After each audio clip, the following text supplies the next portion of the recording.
Alright everybody, welcome back to Conquering Commander. Today we're going to be talking about my Grimgrin Corpseborn deck. For the complete deck list, go to puremtgo.com, look up my article series Conquering Commander. It'll be printed up like this, nice and neat. Ideally, I will also have a link to the deck list in the video description as well. Grimgrin came about. I've actually had multiple people ask for Grimgrin, but really the first person was Cornbus here, who back in July asked for a zombie tribal deck using Grimgrin. And ever since then I've gotten like 2 or 3 more requests for him, and I finally got around to making him. I'm a little late for Halloween. That was the original plan, but it just didn't work out, so here I am. Here's Grimgrin. I'm gonna be honest, there's nothing innovative or particularly exciting about this version of Grimgrin. It's pretty much straight up zombie tribal, with a little bit of blue stuff to help out. Grimgrin's interesting because number one, he doesn't untap. You have to sacrifice something to him to get him to untap, and number two, when you attack, you can destroy a creature as well. Finally, when you do sacrifice something to Grimgrin, it gives him +1/+1 counters. So what we really need to do is focus on a pair of things. The first one is to give him food to eat, and the second one is, just in case you don't have food, a method to untap him at least. And then, you know, enough zombies around him to make him feel at home as a murderous, post-apocalyptic, or whatever the heck this guy is. So let's take a look at our deck here. There are a couple different ways to create zombie tokens in the deck. The first is Army of the Damned. It seems like it's the most efficient. You get 13 zombies in there in order to for just 8 mana, my bad. And you can also flash them back as well. So that's a lot of zombies. Grave Titan is not a zombie, but he does bring his own little zombie horde with him.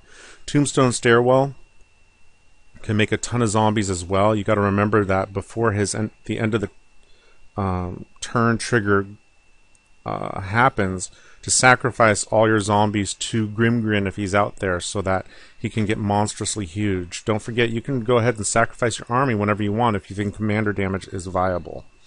In Tombstone Stairwell, there's 30 creatures in the deck, so you should usually have a decent amount of zombies coming from the stairwell. Endless Ranks of the Dead has a cool picture, but unfortunately it can be kind of slow. You know, if you've only got 3 zombies out there during your next upkeep, you only get 1 more. Your next upkeep, you get 2. It just takes a while to get going, so it wasn't my favorite card, but it was consistent at least. You know, it always gave me 1 or 2 zombies, so I was happy enough with that. Finally, we have Rite of Replication. This works best on Grave Titan, but, you know, any of your zombie pumpers can make it very cool as well, like the War Chief.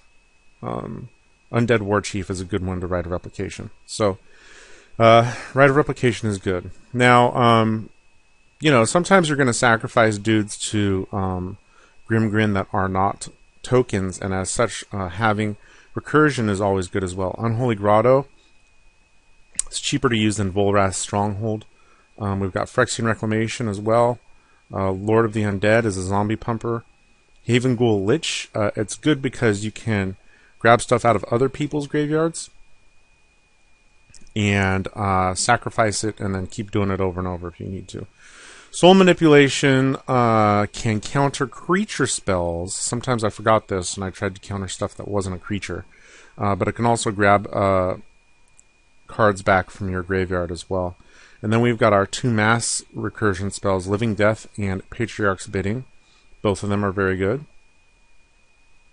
And then we've got Geth, Lord of the Vault. Something to keep in mind with Geth and a few of the other semi-mill cards that are in the deck is that if you want, you can always mill yourself, especially if you have Tombstone Stairwell out there.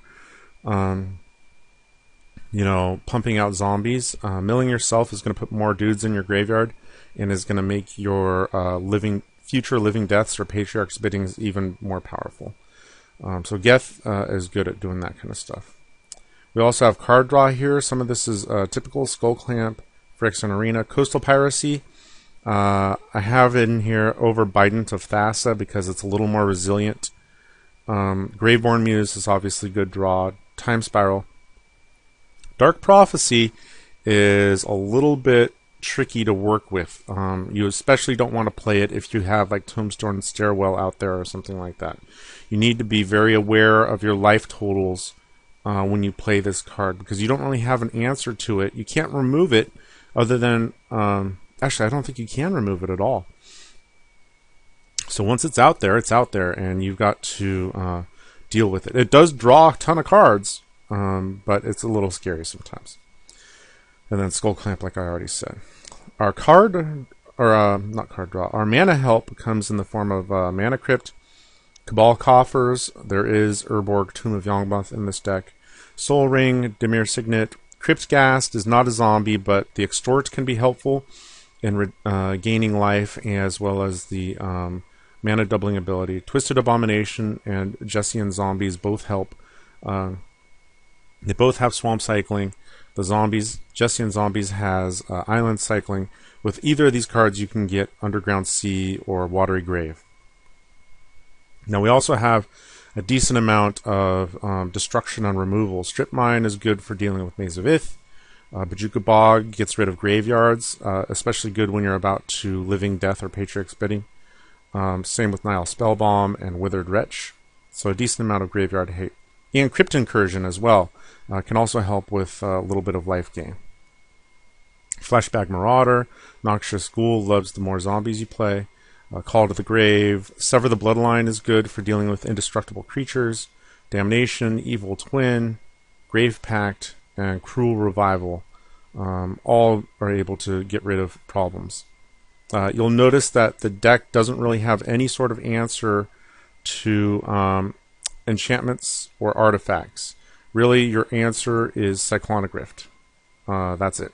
There's going to be a lot of your dudes dying, and there's really good ways to use these deaths, including Vengeful Dead, Blood Artist, and Diregraph Captain.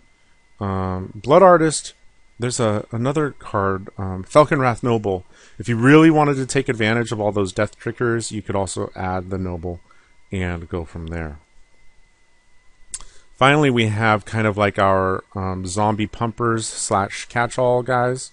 These are just the pumpers. Cemetery Reaper also acts as a little bit of graveyard hate. Death Baron, Zombie Master, Swamp Walk is good, especially when you have Urborg, Tomb of Yawgmoth out there. Machias will pump your dudes. Undead Warchief. Soulless One doesn't pump anything, he can just be really big. Finally, this is sort of our catch-all zombie group. We've got Shepherd of Rot. The good thing about things like Shepherd of Rot and Vengeful Dead is that they get around people with Shroud. I had a game where I was playing against somebody who played Solitary Confinement, and I gave up on the game before I realized that I had both the Vengeful Dead and Shepherd of Rot, and I could have used them to kill him. I've also got Gravecrawler, who makes good food for Grimgrin. Lich Lord of Unks, who can also create tokens. I forgot about him. Okay, so can move him over here. And he can mill people and hurt them as well. Don't be afraid, however, to mill yourself if you want. Again, just in case you have Tombstone Stairwell or you're holding Living Death or Patriarch's Bidding. Rooftop Storm is good at being able to cast everything. Undead Alchemist can make a ton of dudes. Liliana's Reaver actually performed very well for me. I was surprised by how well this card did. People, were afraid of him because the discard really hurts, and it can make a creature as well. And then Face Stitcher can be used to untap Grimgrin if you really need to. There's another untapper here. Manamo goes here. This is my pile of good stuff. Just like utility and good stuff like Vampiric Tutor, Demonic Tutor, Counterspell, Cyclonic Rift, Mana Drain. Sword of Vengeance is good on Grimgrin because giving him Vigilance and Trample on First Strike and haste are all very good things. Phantasmal Image is good for copying like a Grave Titan or any of your pumpers. Reassembling Skeleton is another bit of Grimgrin food as well. Phyrexian Metamorph can copy whatever you need. Eldrazi Monument is a very good card, especially with stuff like Gravecrawler and Reassembling Skeleton to constantly feed it, or just any sort of a massive amount of tokens you may have. Intuition is good at putting either Gravecrawler or Reassembling Skeleton into your graveyard. If you have Phyrexian Reclamation out or like Unholy Grotto, don't be afraid to grab another creature as well, and you'll make sure that you get what you want. Or you can basically look around and assess the situation and figure out what that third card in the Intuition pile should be. And then we've got Manamo, who will help untap the Grimgrin when necessary. Finally, in the lands, we've got Shizo, who will give Grimgrin fear if needed, and Mirren the Moaning Well, who provides a sack outlet for Grimgrin. I admit that there is at least one that I know of infinite combo in here, and that's basically if you have Rooftop Storm out with Gravecrawler in the graveyard and Grimgrin in play, you can sacrifice the Gravecrawler and recast him as many times as you want. At least I think you can. I'll be honest, I never actually drew Rooftop Storm, so I'm not exactly sure how good it is. But yeah, you can make Grimgrin infinitely big if you want. And then if you have something like Vengeful Dead or Blood Artist or Diregraph Captain out there, you can kill the table. Again, I never drew Rooftop Storm. If you really wanted to build around that combo, you could add more tutors, and like I said, the Falconwrath Noble would help as well. But it never came up for me. Really, what I wanted it for was for when I had Graveborn Muse out there, so I could dump my hand. That's really what I wanted it for. Other than that, it's a pretty standard zombie deck. It can come out kind of strong, and I think people generally don't like Grimgrin, and so sometimes he has a target on his head, depending on who's out there as well. But standard zombie stuff. Let's take a look at the stats real quick. The average CMC is a little high at 3.52. You can see it's not really a curve. It's more like a stepping stone until you get to the 5 and 6 spot, and then 1/8 drop. It's obviously heavily black. So you really want to get to that 4 mana as quickly as possible. There are a few zombies that didn't make the cut. Let's just go through them real quick here. I considered Balthor the Defiled, but for some reason he didn't make the cut. Let's see who else we got here. Blood Scrivener was another idea, but I didn't have many games where I've had where I was running out of cards. I almost always had cards. Corpse Harvester is another card I considered. I liked him, but at 5 mana, I just wanted something cheaper. He seemed pretty cool, but I just never really got behind him. Corpse Connoisseur is another way, if you really wanted to get Gravecrawler or Reassembling Skeleton into your graveyard. Again, 5 mana. I wanted a lot of my stuff was too high in the converted mana cost. Gem Palm Polluter. You can cycle it for a decent amount. I don't know, it just didn't make the cut. Jiroff's Messenger, same thing, just didn't make the cut. Ghoulcaller's Chant. I guess I could have used that, I don't know. I really wanted to use Grave Betrayal, but again, 7 mana cost too much. Grave Defiler, I don't think I had enough just zombies in the deck to really abuse him. Let's see what else we got here.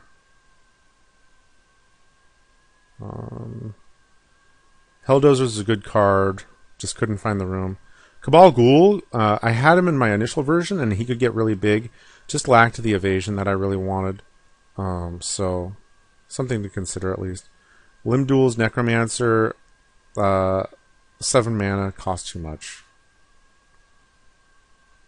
What else was there?